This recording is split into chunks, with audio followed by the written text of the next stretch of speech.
To understand self love, think about how intensely, when you're like honest with yourself, when you're at a low point, when you're at that kind of state of intensity where it's like therapy between you and God, like just fucking complete honesty and emotional. And like,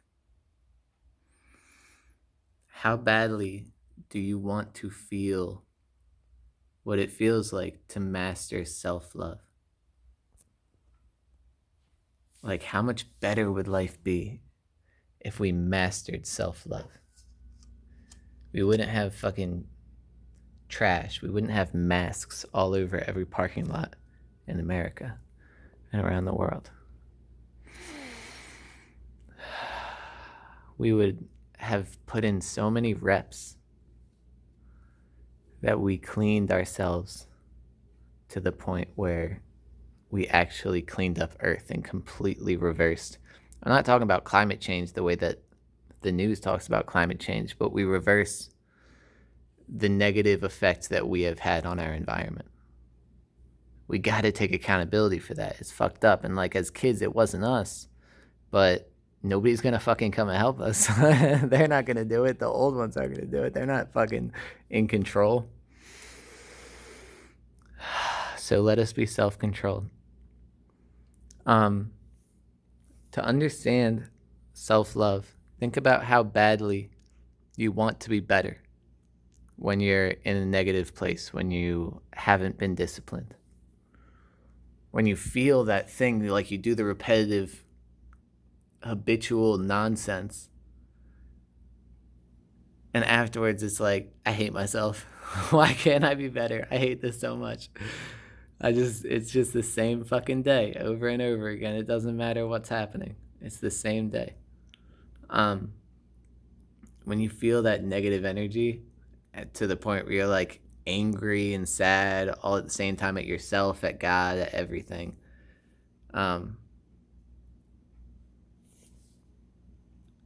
Think about how badly you want to be that 10 year from now mastered version of self.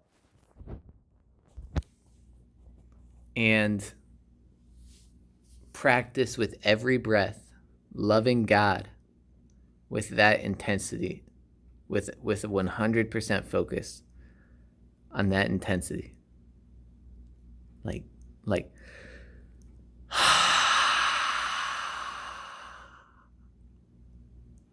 intense. Like literally putting everything that you can, all of your effort, into expressing the love and gratitude that you feel for God. And then think about reps, like to be present, to actually live out, to embody that idea that it's not about the destination, it's about the journey. To lock that into your psychology, your physiology, that is who you are now, that's how you live life. Is to forget about being enlightened, to forget about finding peace, to forget about being perfect, to just focus on the breath. All of these desires, everything that we want, is what gets in the way of us getting there, because we're focused on the idea that that's in the future instead of being focused on the breath, because the future only means I am more evolved then than I am now. That's what that means. Like in the future, I'm going to have this, I'm going to have that. Well, that means that you've earned that based on your practice of love, based on how much you have surrendered to the process, how many hours you have put in, literally just how much time that you have put in. So think about every breath like you're doing push-ups. You could do 100 push-ups, which I'm not, don't do that. You could do like 10 to 20 great push-ups, and breathe before, during, and after. Warm up, cool down. You'll feel great. You can look in the mirror and you'll have a nice pump.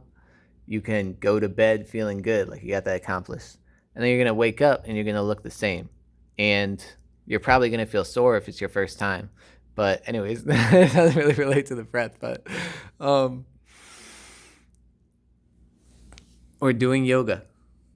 Think about the first time that you do yoga and it feels clumsy and you feel like you're not good at it. And you, especially if you go to a class, then you like compare yourself to the other people and they've been practicing for a long time. So obviously their body knows how to do it on a deeper level than yours does. It might feel good and it'll definitely feel good after. But imagine 2 years from now, if you showed up every day, because now we have YouTube. So it's not like I got to get to, no, it's like you have 30 minutes. You have 30 minutes.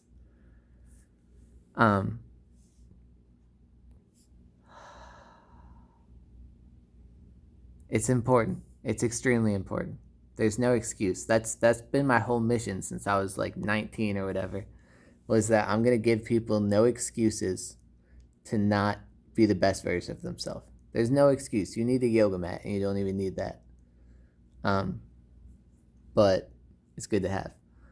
But that's all you need. You don't need any of these weights. You don't need any of these. You just need to know how to do it, and you need to be consistent, and you need to show up.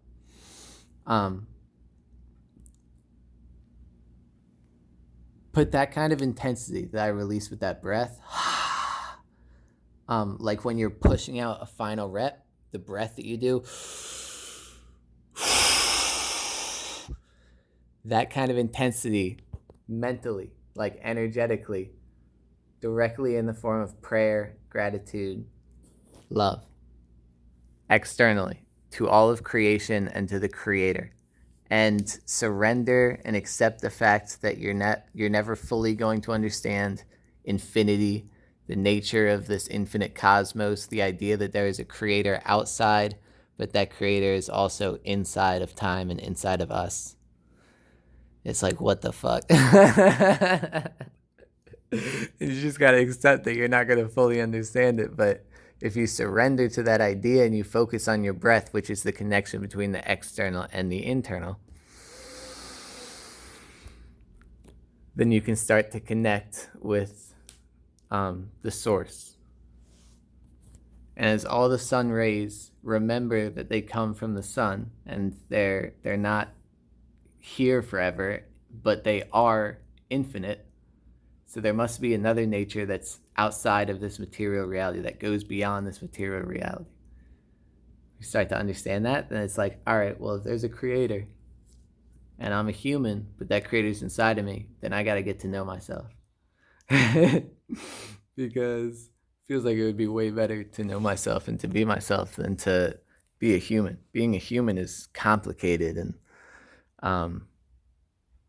tragic, and full of love and goodness and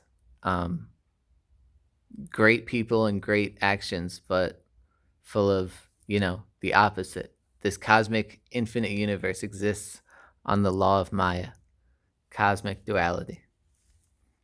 For every yin, there must be a yang.